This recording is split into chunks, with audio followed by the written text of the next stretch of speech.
প্রথমে শ্রমিকবাবু বলেছিলেন বিজেপির তৃণমূলীকরণ হবে না। এখন শ্রমিকবাবু বলছেন বিজেপির নিচু তলায় তৃণমূলীকরণ হবে না।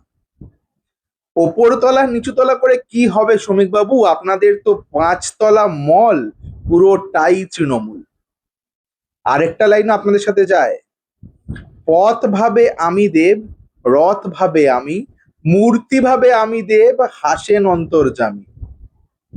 দেশবাসী ভাবছে আপনাদেরকে ভোট দিয়ে বেশি ঠকেছে, রাজ্যবাসী ভাবছে আমরা বেশি ঠকেছি, মহিলারা ভাবছে অন্নপূর্ণা ভান্ডার না পেয়ে আমরা বেশি ঠকেছি, ওইদিকে মিচকে মিচকে হাসছে আদি বিজেপি।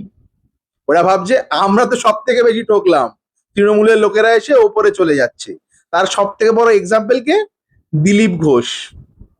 দিলীপ ঘোষ বলছেন আমাদের মুখ্যমন্ত্রী তো তৃণমূলের প্রাক্তনী, দলের সংবিধানে বলা নেই কাকে নেব কাকে নেব না।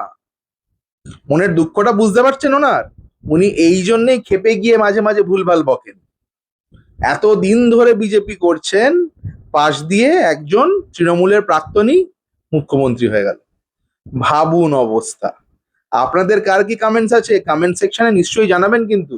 নমস্কার, ভালো থাকবেন। আর অন্ধভক্তরা এই ভিডিও থেকে দূরে থাকবেন।